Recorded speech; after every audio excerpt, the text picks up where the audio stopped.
Welcome, welcome. My name is Aoife, and I am a mind body coach. So I teach women self-healing tools.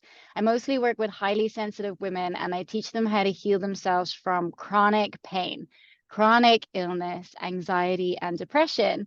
And today I have fellow mind body coach Laura. Laura's in the house. So super excited to have you here to share all of your wisdom and experience and insights on this healing journey. So if you want to introduce yourself a little more and share anything else about yourself. Sure, no problem. Thank you so much for having me today. I'm really happy to be here. I love sharing my story because the reason I do this is with the hopes that if it even helps one person, if I can connect with one person out there and it can change the trajectory of their life, then it's important for me to spend the time and share my story with whoever would like to hear it. But I'll just tell you a little bit about me. My name's Laura Haraka. I am also a mind body practitioner, and I'm also a somatic experiencing practitioner and breathwork facilitator and yoga body breath coach. So I do all those things, and the most people I help are women with chronic pelvic pain. I do see men, but most people find me because they relate to me a lot due to the fact that I had pelvic pain myself. So I try to help people, overcome their chronic pain symptoms through coaching, somatics, and breath work. So that's basically what I do. I love it. Thank you so much.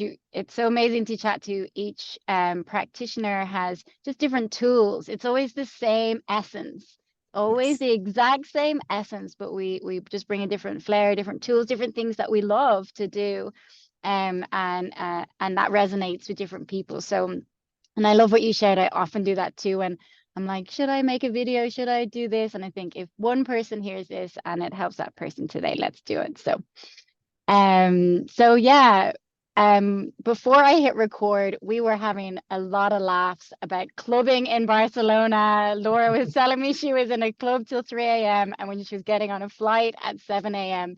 And I couldn't relate more. And for me, I just loved that story so much because I was telling you I used to party in Barcelona a lot when I was in my early 20s and late teens and mid 20s. But when I began my healing journey, obviously I was drinking and taking drugs back then, so that was not a sustainable way to live. But I dropped everything. So I've had a bit of a climbing back to the clubbing, the clubbing and the dancing in a different way, and brings so much joy. So I just wanted to share how much I loved hearing that Yeah, well, story from you. dancing and was one of the ways, and I don't know if you've heard my story before, but dancing was one of the ways I actually healed myself. And it's so important that people find something, and it doesn't have to be dancing, because I find people say to me all the time, like, oh, I want to do exactly what you did. I said, no, no, no, no. You want to find what brings you joy so you can heal. So dancing and joy and finding love and happiness was the main way that I healed from my own chronic pain. I love that. I also love dancing. It's also so important to me for my joy. And I also love nature and hiking. And I shared a meme. I have to dig it out and find it again. But I shared someone else's meme on my Instagram several months ago, and this person wrote this meme. It was something like, I don't know who needs to hear this today, but you don't need to go hiking every Sunday and love nature to be a healed or happy person or something like that. And it made me laugh so much. And one of my clients said she saw it and she loved it because she was feeling so bad about herself that she didn't love nature and that she didn't love hiking. And everyone's like, you got to go to nature to like rebalance yourself and everything. So she found that such a relief, and she realized that people are her joy, even though she's like sensitive like me, and but people were her joy. So she was able then to like just let that go. And like that I've heard people say that TMS, Mind body syndrome, TMS, can be also explained as too many shoulds. And we think like, oh, Mm-hmm. I should like dancing like that person, and I should like nature like that person, or I should, and then it's just like, wow, you're just like burdened with all these shoulds. So it's the opposite of that that It's we the want to. exact opposite of that. Yeah. It's finding what lights you up. What lights me up is not going to light every single one of your listeners up. But if they can connect to what brings them joy, that can lead them to their healing journey. Exactly. And it's no surprise if you're listening to this, because this is no surprise if you don't really know what brings you joy, right? Hmm. That makes Yeah, sense. If you have it makes a chronic lot of pain, sense. exactly. Or you don't know how to like soothe your nervous system, and you don't know what brings you joy, and you're like, oh, I don't know. That's perfect. You're in the right Mhm. place. That's exactly it. And it's gonna be uh like illuminating that for you again, and you do know it's in there, like you do Mhm. know for sure, you 100% know. Every child you meet knows what they like and what they don't like, so that is in you. It's just been so become so murky because of all the shoulds and shouldn'ts, and all your broken beliefs about yourself, and the shame about this, and the Right. guilt about that. So it's just been murky. So just clear, and we get you Yeah. more engaged with that. And it's like, why not find fun and happiness looking for your joys? Let me try this. Let me try that. What a great time to experiment and say, oh, let me try yoga. Let me try kickboxing. Let me try salsa dancing. You don't have to love it. And you could say, oh, that sits well with me. Let me try some more. My body really enjoyed that. So it's like, why not take the time to be curious and experiment what your body likes? It doesn't have to be this like, oh God, I don't know what my joy is. How am I going to find it and heal? Why not make it a discovery and an experiment and try different things? I Sometimes love we make it that. so heavy. You know what I mean? We make things so heavy. Oh, I got to do this. I got to do that. Why not bring light to it and fun and experiment? Totally. Get curious. And that is Get so fun. curious. And I say that to Yeah. my clients also when we're teaching them or discovering ways to soothe your own nervous system, send safety signals to your brain at times of different flares or symptoms, or in general, just soothing yourself. And when someone says, I don't know what soothes me, I'm like, get curious, like play around, start to tune in, like when is there fabrics that make me feel like, oh, that I liked when I was a kid, because I like labels. I like actually like Mhm. labels on my skin, and I've just also been getting curious about what makes me feel just kind of like soothed or like aroused or joyful. It's just like, it's Mhm. like you said, this can be just a fun experiment. So why are we talking? Why are we just having so much fun right now talking about joy and soothing ourselves when in fact we're talking about real physical pain, real physical illness, real, for me it was depression and things like that. So let's bring it back to your story and your symptoms and where you were at. Mhm. So you'd like me to share a little bit about my story, what happened to me? Sure. Yeah, do. Happy to. Happy to. So in 2015, I woke up May 2nd, actually. And it's so interesting how people can remember a date, right? It's like a date in time. And we can't remember what we ate for dinner 3 days ago, but we can remember certain dates in time. And I woke up one morning and I took my daughter to school and I came back and all of a sudden I had pain and I had pelvic pain. And what it was, I just kept feeling like I had to go to the bathroom. So I went to the bathroom. I figured, I have to go again. What's going on with me? Something doesn't feel right. I waited a day and I still didn't feel good. Went to the doctor, figured I had a UTI. And when I got to the doctor, they tested me and there was no UTI. Progressively, a few days later, the pain just started getting worse.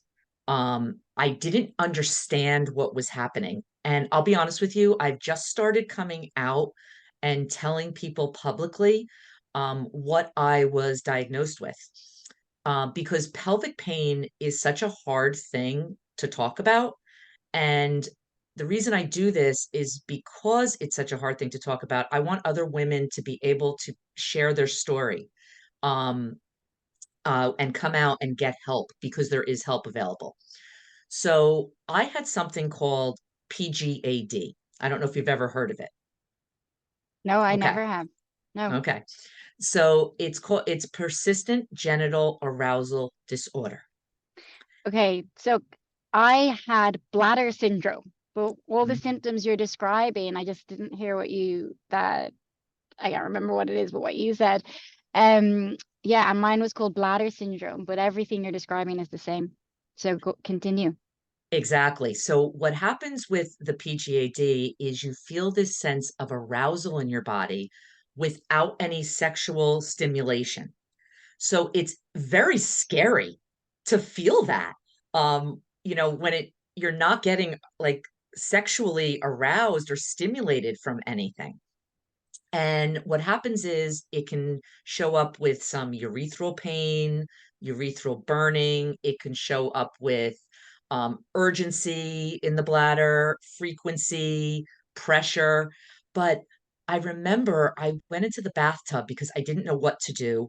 I knew I was having these sensations and I Googled it and I was crying, sobbing in the bathtub. And I'm like, oh my God, this is a real thing. But at that point, I was afraid to tell anybody. How do you tell someone? How do you even tell your husband or your best friend that you're feeling aroused and there's no, you don't know there's any cause?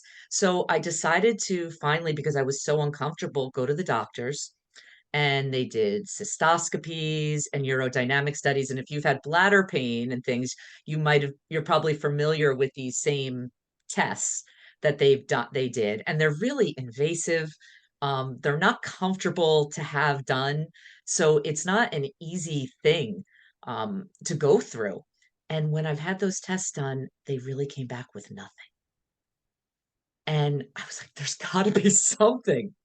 And at that point, I don't even think I told the doctor about the PGAD. I just told them about the urinary frequency and urgency and bladder pain. So they said, oh, you probably have IC. And I went basically to a specialist for that. And then he diagnosed me with that. And to be honest with you, my bladder pain got worse.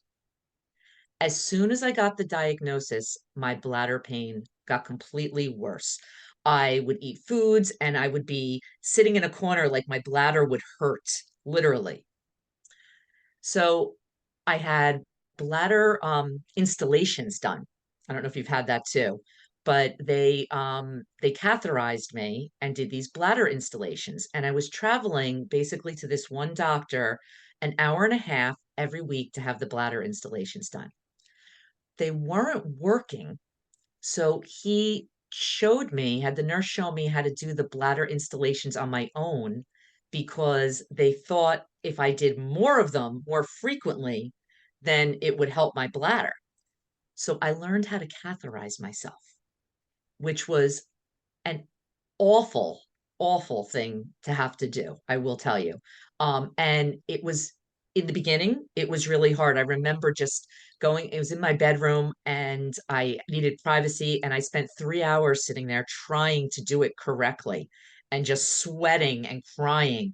And after I learned how to do it, it wasn't a hard process, but the installations didn't work and my pain got worse. So I went to see a number more specialists in New York City, and they diagnosed me with PN, pudendal neuralgia. And they gave me nerve blocks and different types of injections, iliolingual injections, you name it. I had it. Botox. I had injections done internally, externally, and I was having trouble sitting. I couldn't sit down. I couldn't wear jeans. It was really quite awful an experience. I finally started telling doctors about the arousal, and people just said to me basically, one doctor said to me that I need to see a psychiatrist, that I was crazy. And I remember just going in the car and sobbing because I knew what I was feeling was real. I wasn't making any of this up. This was a real sensation happening in my body.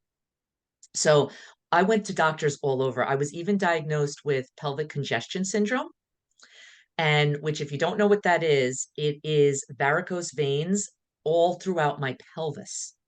I didn't even know that condition existed, right? So I went to an interventional radiologist and he told me that I had the hugest varicose veins he had ever seen on one of his patients.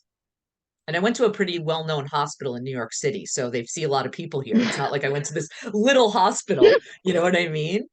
And I actually had a surgery done where they embolized my ovarian veins. They went through my neck, and I have platinum coils still to this day on both sides going down my ovarian veins to try to embolize these the blood flow because there was too much blood flow going there, they said. Well, I still I still had the sensations. I still had the symptoms. Nothing was working. I flew to Texas because they found two or three, I can't remember at this point now, Tarlov cysts on my spine. So I flew down there to have a an appointment with a doctor there to see if he thought that that was the reason for my pain. And he couldn't tell me the reason there. I had experimental procedures. I flew down to Tennessee. The money I spent going to Washington, Tennessee, New York, Texas, all over was incredible. And I just got nowhere. And I found myself addicted to oxycodone and morphine. I was addicted to Klonopin. And I was on, if you opened my medicine cabinet, you would have thought I was a medicine cabinet of a 90-year-old. And I was a person that was in complete, really good shape.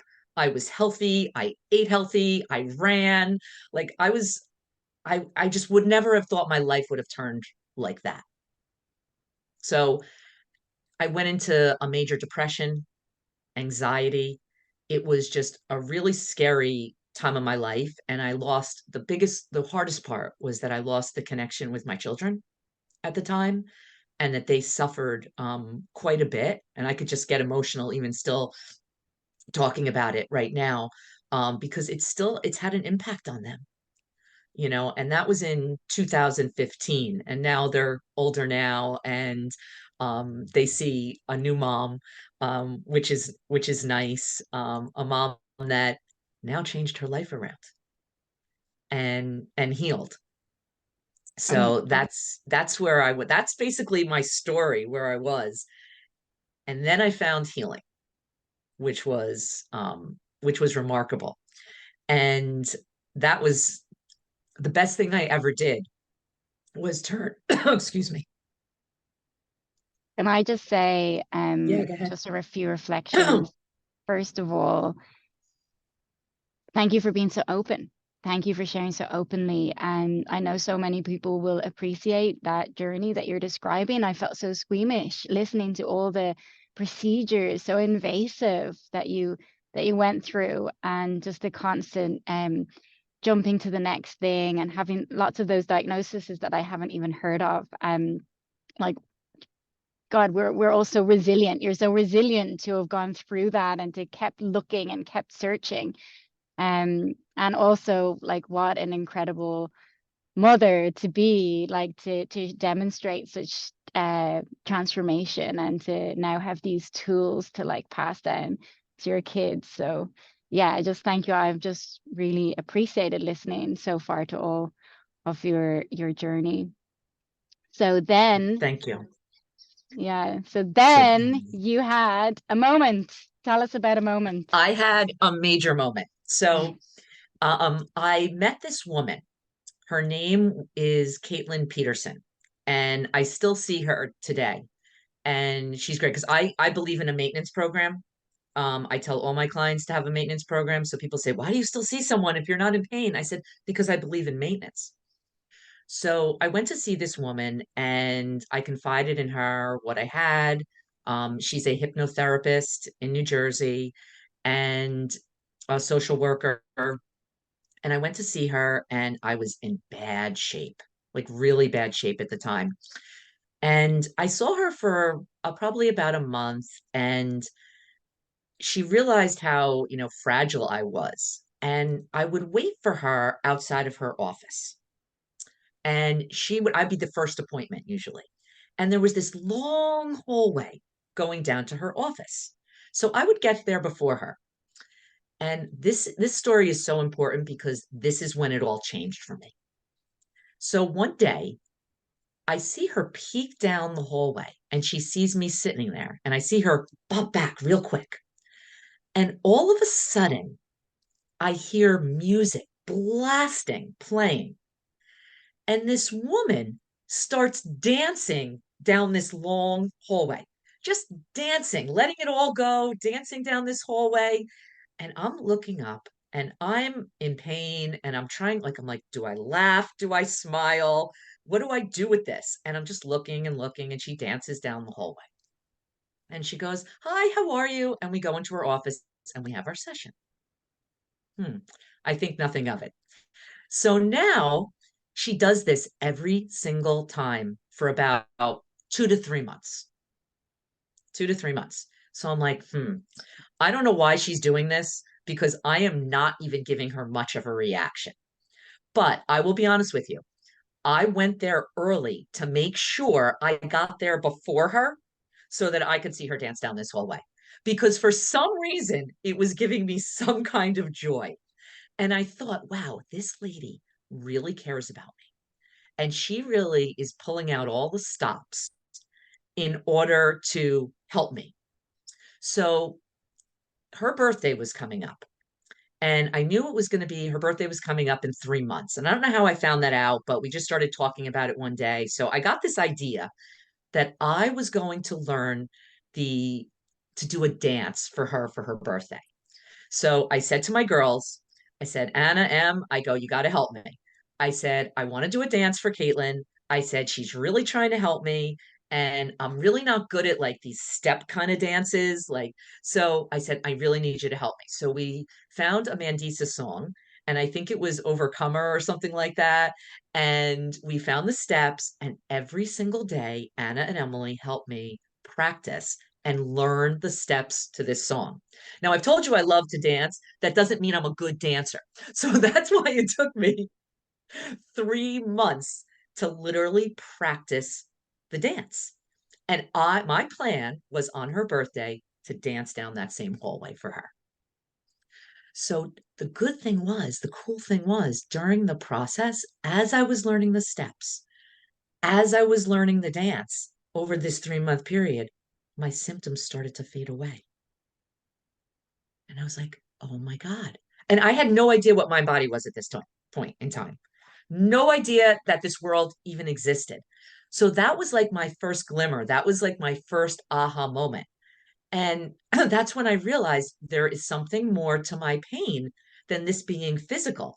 Because if this was something physical, it would still be there with me while I was dancing. I should still feel it while I was dancing. So I realized there was much more to it. And I started digging deeper into the mind body world. And what happened was I came across a book, and the name of the book was The Presence Process. And I started reading it, and I kind of didn't really go through the whole process it was doing, to be honest with you. I was like, get me to the end. Tell me what I'm supposed to do. I just want to be out of pain, right? I know everyone wants to be, has that same thing. But it explained in the book a breathwork technique. And again, never heard of breathwork before in my life. I knew people did breathing exercises, but didn't know it was a thing. So I started doing this conscious connected breath work, and I started doing it 20 minutes twice a day. I just kind of taught myself. It was like one little chapter in the book, and my pain started going away. And I'm like, oh my God, when I dance, my pain goes away. When I do my breath work, my pain goes away. And then I found a somatic therapist. And I started seeing her, and I started leaning in to certain other sensations in my body, to positive sensations in my body. I started leaning into the emotional response my body had. and I saw my pain start going away again. So I had all these glimmers. I found the mind body world, and I realized that there is a world out there of practitioners, and I found Dr. Schubner, which he was a big asset to my healing, and I started healing. And it was the most amazing process because I realized, and people tell you all the time, they're like, I'm not getting better. But we don't notice the little progress sometimes. And I always tell people, notice your progress to feel your success. Because as you know, healing is not linear at all. It comes and goes. So I learned how, with a lot of support from Caitlin, from my somatic therapist, Wendy Newman, who was awesome. I also joined a meditation class, which I learned from a really good friend of mine now, Ann Sussman. And doing all these things and the breath work, my pain changed and I healed. And, you know, I live a life today, which is so different than the life I lived before the pain. So I wanted to give back. And I wanted to help other people because there wasn't a lot of people talking about. I did hear people talking about IC a little bit or PN, but not the other things, the PGAD that went along with it. So I decided to try to help other people, and I wanted to make myself legitimate. So I got insurance and I made myself a real business. I took Dr. Schubner's practitioner training, which I really love his course. I think it's a great course. I became a certified somatic experiencing practitioner with traumahealing.org, which was great. I became a breathwork facilitator with Make Some Breathing Space. And I got my yoga body coach certification to become a certified yoga body breathing coach.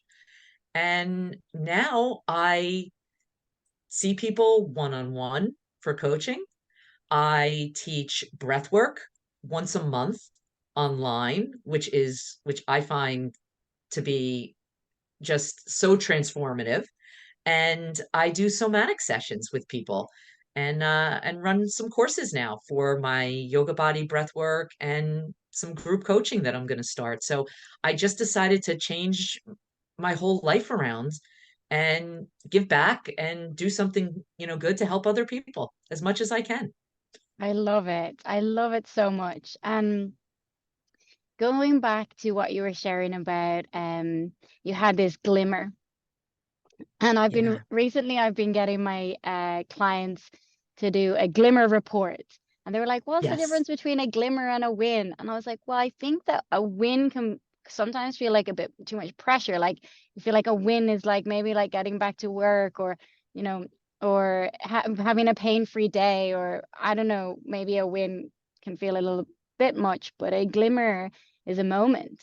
It's a moment when Exactly. you might feel peace or joy or relief or something. Do you want to share a little bit more about like what you mean by Yeah. like by shifting the focus? 'Cause I always say as well, a watch pot never boils. So if you're sitting there staring at your symptom, it's just like never gonna go. But when you can start to build up your glimmer rather than in you know, before I knew about mind body, it was all about like tracking your symptoms and your triggers. So, and Hmm. rather than tracking your triggers, start to track your glimmers, which you were describing is your progress. So, share a little bit more about that for people. Absolutely. Absolutely. One of the things I ask my clients to do right away is their aha moments. And you're right. It doesn't have to be this major win. Like I didn't have pain for 3 weeks, or I didn't have pain for a full day, or whatever it is. It's little aha moments that you can find. Like I found moments when I went to my daughter's soccer game. I could see the sensations go down. Maybe when I was taking a hike, because I like to hike too. We have a lot in common, which I've realized as we've been chatting even before we started.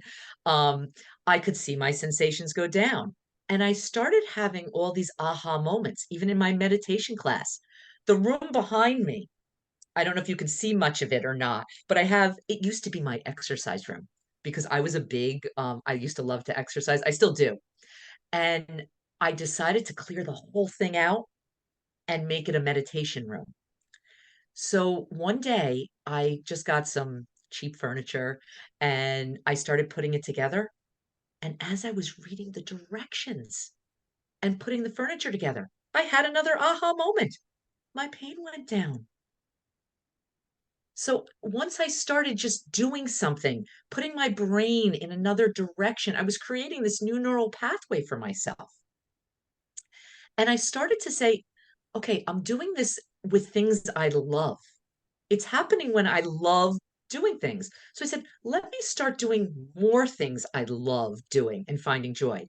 And one of the things I really like doing is making soup. So I started making soup and doing new recipes and cutting the carrots and the celery and making it. And I would have more aha moments. And it's something I still do to this day is usually every Sunday night around this time of the year, I start making soup, big pots of soup. I usually make two huge pots and I actually give it to people. Um, and it's like a little soup kitchen I do, and I give it to my mom and my husband's secretary and to Caitlin and to my mother-in-law. And it's a way that it brings me joy and I'm giving someone else joy. So it's one of the things I do with my clients too, is having them list their aha moments when they can. And I give them an example. I turned 50 a couple years ago, and one of the things I wanted was a Reggie Brangler, and I'd always wanted one. So I remember saying to my nephews, we go to my mom's every Sunday for dinner. And I was saying to them, I'm going to be the coolest aunt and mom in Bloomfield, New Jersey with a Reggie Brangler because nobody has a Reggie Brangler. Okay. So I put it out into the universe that I was getting this Reggie Brangler. I made this my focus, right? I say that word, I made that my focus. And all of a sudden, my nephews start calling me or texting me and saying, Aunt Laura, I see a Reggie Brangler. It's in Bloomfield. There's one parked by the high school as I was getting to school. And all of a sudden, I started seeing more Reggie Branglers. So when we start naming our aha moments, right, as you know, our brain will look for more aha moments.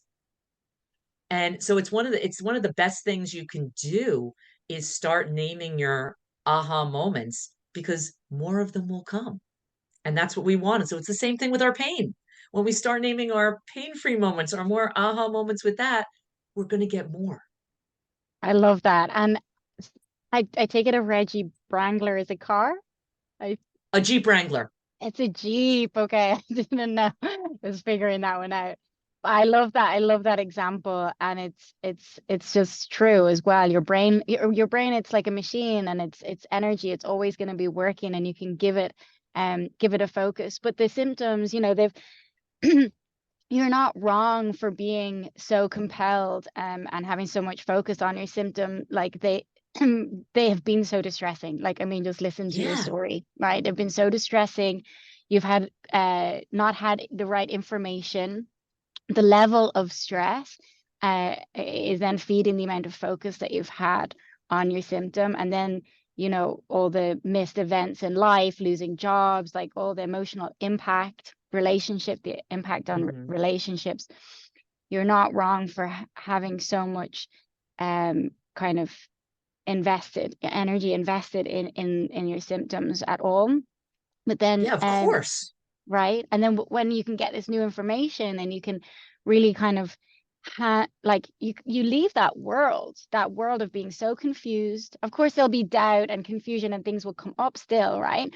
But Hmm. for me, I left a world that was really, really dark for me and very confusing. I had 30 odd years of all these different pokes and prods and diagnoses and mixed information and different different medications and then alternative thing routes, everything, just everything. And I really left that world and went into a much simpler world.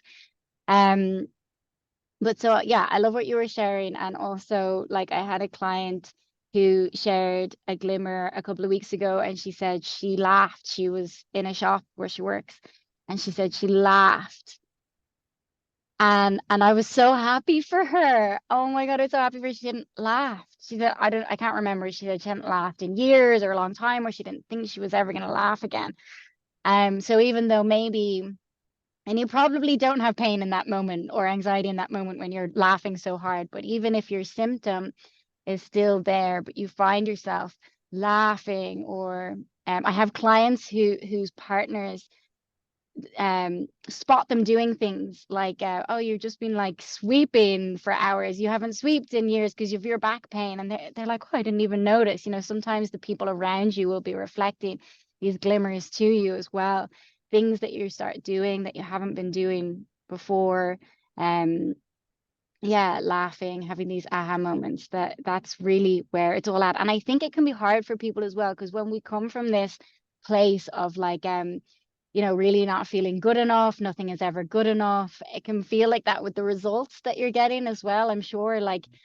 Um yeah, okay, I was laughing or I was making soup, but my it's not good enough. My I still I'm not back to work, or I still am not, I still wake not sleeping, or I was whatever the thing is for you. So I think that can kind of come into it as well. But really starting to yeah, shift the focus, and onto these glimmers and these moments, and see the value in them.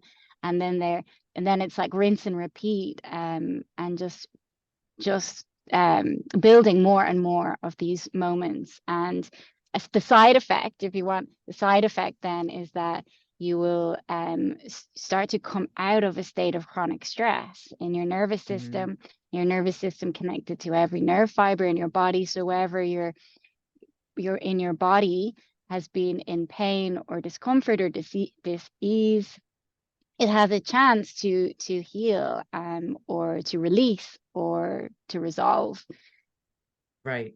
Yeah. And it's so you talked about when you first started talking about laughter.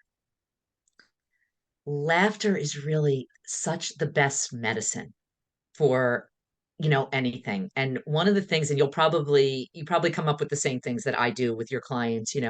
One of the main things that I find with my clients is we have to get down the fear, right, of the symptoms, because some people are so fearful, and once we can get down the fear, as you know, the symptoms can level out and can dissipate. And laughter is one of the best remedies for lowering the fear. Because when we're laughing, how many times have you been laughing but you've been in fear? They don't go together, right? So it's very hard to laugh and be in fear at the same time.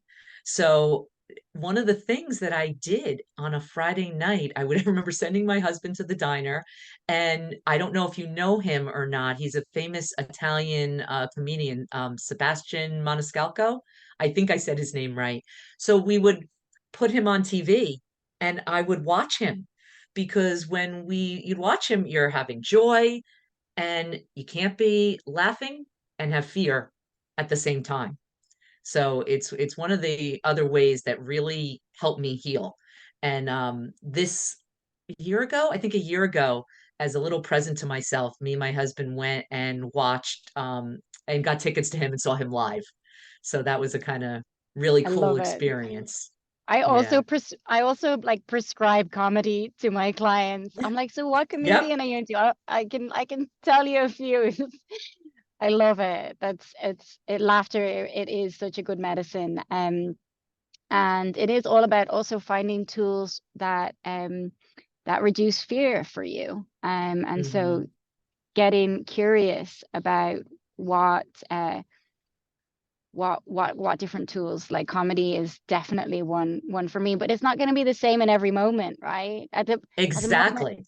I'm feeling a little bit tender. There's different things going on. I'm like, I don't really think comedy is the right thing right now for me, right? But I have a list of other things and different tools. So it's great to build on that list of it's your medicine. I call it like the oxytocin list or love list. It's Yes. literally like oxytocin is a pain reliever. It's the love drug, and it's like you can create a list of things, and for everyone it's different. One of my clients was saying she loves hugs. She's a real hugger. So she was overdosing on hugs and making sure, it's like, ask people for hugs, make sure you're getting lots of hugs. Um, Hmm. so it's different for everyone.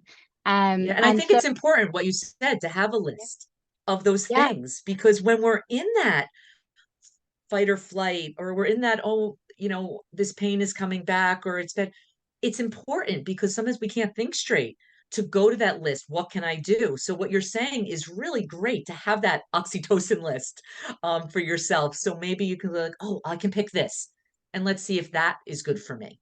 Doesn't have to be the totally. comedy show.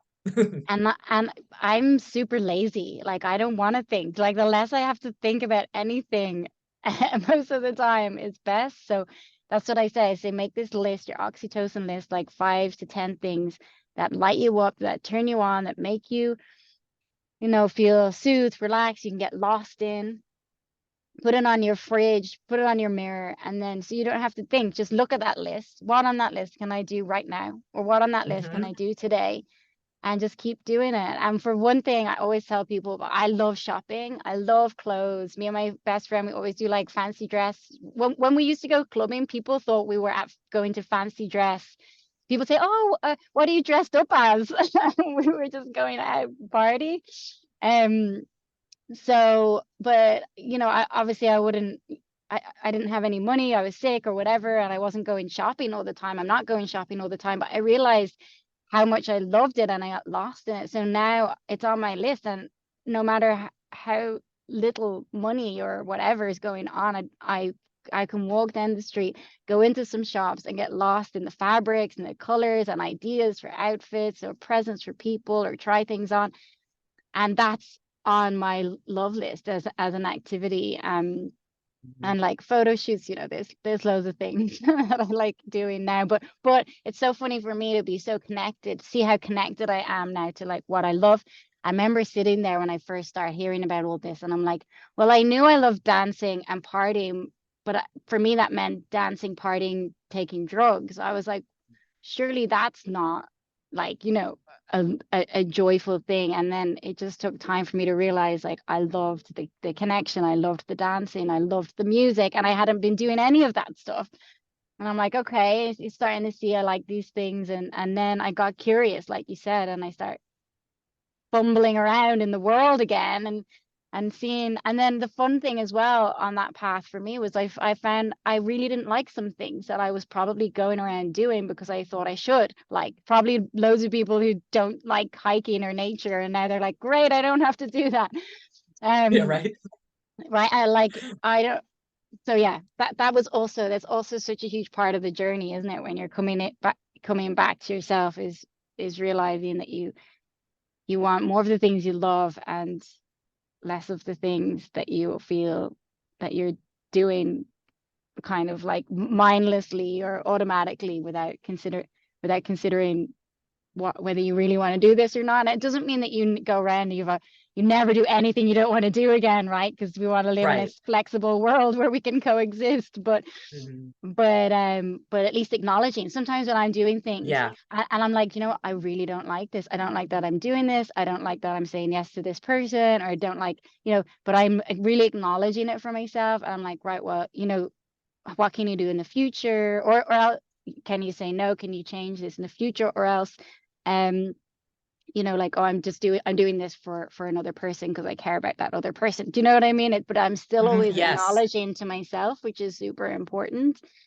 Hmm. And then there's a flexibility and a temporariness to it. Whereas in the past, when I felt like I was just doing things because I'd been obedient and I was Hmm. like silencing myself and silencing my emotions and everything else, and I was going along, then there's this feeling of kind of, there's always going to be some tension, thinking like I just have to be like this forever. And when will Hmm. it end? And so it's going from being able to live in a more flexible way, which I am always learning. I'll be learning till the day I die. I'm going to be peeling back the Yeah. layers. I'm going to be facing more of my fears and broken beliefs, and learning to be more flexible, and like learning to speak up for your needs and express anger. Like as women, speaking up and expressing anger are so huge. And sometimes like I start finding my voice again, and then I get really panicky and scared. What's going to happen? What will be the consequences of this new Mhm. anger? And it's like it's a whole journey, but for me it's just so vivid and so rewarding. And I do see changes in my life, whereas I felt like in the past I was like, what's going on? I'm having the same bad relationships, I'm having the same symptoms, I'm having the same conversation with my parents, I'm having the same conversation with doctors for like 30 something years. I was like, I've lost my mind, I'm officially like gone, like this is insanity. And then it's like, okay, life is so hard like this. I still don't feel like like enlightened and healed and like, everything. But I feel like things are really changing and I have a bit more sovereignty and autonomy and a more understanding, and I'm growing in compassion, and certain things are getting better. So Yeah, so like, we're growing just as much as our clients are growing, right? It's like a twin trail almost, you know. But one of the things that I really found is it has changed me now because now I am like you, more compassionate to myself. Is it still a journey? Yes, absolutely. It is still a journey. But I do have more boundaries now with saying yes to things I love and asking myself, do I really want to do this? But I find clients of mine, they say, how did you make the shift? How do you make the shift from going from, you're in pain to now getting out and finding the joy? So I basically honestly just ask myself, okay, do I want to do that? Do I want to go to this party and see a few of my friends? Do I want to go to this kickboxing class? And if the answer is yes, I would rather go to that party and socialize or go to that kickboxing class with my symptoms than be home alone. like So, that. yeah, once I made that shift, that, okay, I can have my symptoms at home alone and be upset, or I can have my symptoms in the kickboxing class and try to have some fun. So I chose that. So it was just making a choice. And that doesn't mean that I wasn't allowed to stay home and just watch a movie and relax, because sometimes that's what your body needs too. So it's just asking your body, what it needs at the time. Totally. And what you described just there also is this push and pull that I talk about so Mhm. much with my clients. It's like you're relearning. So we became these like automatic robots, like obedient machines. So we were always overriding how we really felt. So now we're like, okay, now we're in a new world where we're learning about how we really feel about things. And that's also an experiment, right? Because sometimes I might like push myself to go out and do something, and then I'm like, the next day I'm like, wow, I kind of wish I stayed at home or whatever. But it's no right or wrong, and you're always just getting real curious about what conversations you have with yourself and how far you can go. And a way, something that I use to introduce more flexibility into these kinds of decisions. Is like, just say you're lying in bed and you're like, oh, walking in nature is one of my things that I like doing. I don't really feel like going for a walk, this things are going on. And then you go, well, what about if you just go for 10 minutes? What about if you don't even need to go for a walk? Why don't you just try going outside? You can just like get a coffee or go walk over to that um like friend or something, and you just take, and then next thing you might end up out the door and gone for hours. I love walking for hours and hours, like it's like you can give yourself, like, maybe for me I might say to myself, you know what, why don't you go to the kickboxing class? Like, you can always leave if you're miserable, like you can Mhm. just leave. And I just get, because I just didn't, I was so rigid. I'm still learning to like stop with all this rigidity and get more flexible and expansive. But when I can introduce some kind of like flexibility to myself, then Mhm. I'm way more, I just can contract if I don't have that. So bringing that flexibility in, and it's more compassionate way to be. It's not like every time you get out for a walk, you're doing a 2 hour Right. hike and at 5 a.m. and then you're back and you're like, so no. We don't. Exactly. Nothing has to be Work. that rigid, right? So when I would go, I would make sure I had my own car. I never went with anyone because I'd say to myself in my head, oh, okay, just try and go for an hour, see how you feel. And then most of the time, I wound up being there longer, but I had that like safety net. If I want to leave, I can. So I was just pushing myself just a little bit, but feeling the safety as well. So it's important, not you don't have to go on a 5 mile hike. You could just go outside and put your feet in the grass for 5 minutes. I love that safety net. I love that. And that's helped so many of my clients and it's helped me as well. It's like creating an exit, a few different options, a few different Yes, options or an exit plan. And that it's all about reducing the fear, right? Because and exactly. this all helps. And then quite often you end up staying much longer or else you don't. Sometimes like, got in the car and drove home from a gig and I'm done. I'm out. So and you're all the while building your own confidence. Anyway, I think we could talk forever. We Um, could talk forever. and it's been so fun having you here and connecting with you. Thank you so much for your joy and your light and your wisdom. And I'll leave all of the information that you've shared, links and everything to get in for anyone who wants to get in touch with you, and follow you and connect with you. And yeah, anyone who wants to get in touch with me can follow the links that I share about me. And I'm always open for connection. And yeah, I just thank you so much. It's been a total joy. I am so happy you had me here today. It was so much fun talking to you and connecting with you and sharing my story. And I really appreciate it. And I appreciate everything you do for everyone out there. Great. Likewise.